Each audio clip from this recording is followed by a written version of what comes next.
మరోసారి కళ ఏదైనా భారత్దే పై చెయ్యి అని రుజువైంది. 16వ శతాబ్దానికి చెందిన మొఘల్ కాలం నాటి సూక్ష్మ చిత్రకళ అంటే మినియేచర్ పెయింటింగ్ ఒకటి. కనీ విని ఎరిగిన రీతిలో మొఘల్ చక్రవర్తి అక్బర్ కాలం నాటి ఓ పెయింటింగ్ కోట్లలో అమ్ముడుపోయింది.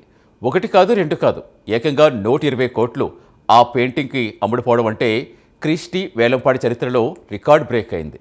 ప్రముఖ క్రిస్టీస్ వేలంలో 13.6 మిలియన్లు అంటే మన ఇండియన్ కరెన్సీలో అక్షరాల 120 కోట్లు పలికింది. దీంతో భారతీయ క్లాసికల్ ఆర్ట్ మార్కెట్లో చరిత్ర సృష్టించిన అరుదైన ఘట్టం లండన్లో చోటు చేసుకుంది. భారతీయ సాంస్కృతిక కళకు నిదర్శనమైన ఆ చిత్రం ఇంత భారీ మొత్తంలో అమ్ముడుపోవడం అందరినీ ఆశ్చర్యానికి గురిచేస్తుంది.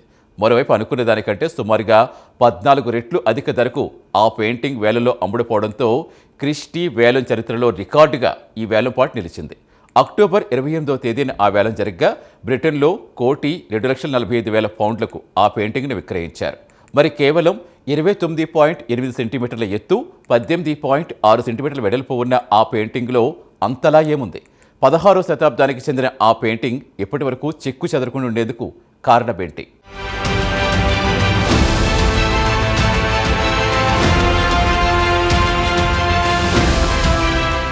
ఏకంగా 120 కోట్లకు అమ్ముడుపోయిన ఇంత చిన్న పెయింటింగ్ ఇదే. ఆ పెయింటింగ్లో ఏముందనే విషయానికి వస్తే, మొఘల్ చక్రవర్తి అక్బర్ కాలంలో 1575-80 మధ్యలో చిత్రకారుడు బస్వాన్ ఆ పెయింటింగ్ వేశాడు. కొండల మధ్య పచ్చిక బయళ్లపై చీతాలు సేద తీరుతున్న చిత్రంలో ఈ పెయింటింగ్లో ఉంది. A family of cheetahs in a rocky landscape అనే శీర్షికతో ఈ అద్భుత చిత్రం కేవలం 29.8 సెంటీమీటర్ల ఎత్తు, 18.6 సెంటీమీటర్ల వెడల్పు మాత్రమే కలిగి ఉంది. దీంతో రాతి భూభాగంలో చిరుతపుల్ల కుటుంబం సహజత్వాన్ని అద్భుతంగా చిత్రీకరించిన ఈ కళాఖండాన్ని మొఘల్ కళలో తొలి ప్రకృతి అధ్యయనాల్లో ఒకటిగా కళా చరిత్రకారులు పరిగణిస్తారు. అయితే ఈ చిత్రానికి మరో విశేషం కూడా ఉంది. కళాకారుడు ఆ సమయంలోనే దీన్ని క్యాన్వాస్పై కాకుండా వస్త్రంపై రంగులు, బంగారు రేకులతో అత్యంత సున్నితంగా మనసుకు హద్దుకునే విధంగా రూపుదిద్దాడు.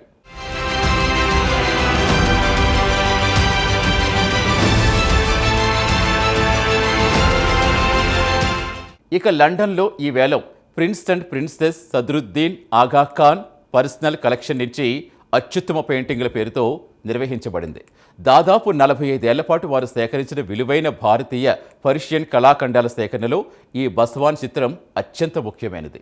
ఈ వేలంలో విక్రయించిన 95 కళాఖండాల మొత్తం విలువ సుమారుగా 540 కోట్లు పలుకగా అందులో a family of cheetahs miniature painting అత్యధిక ధర పలికింది.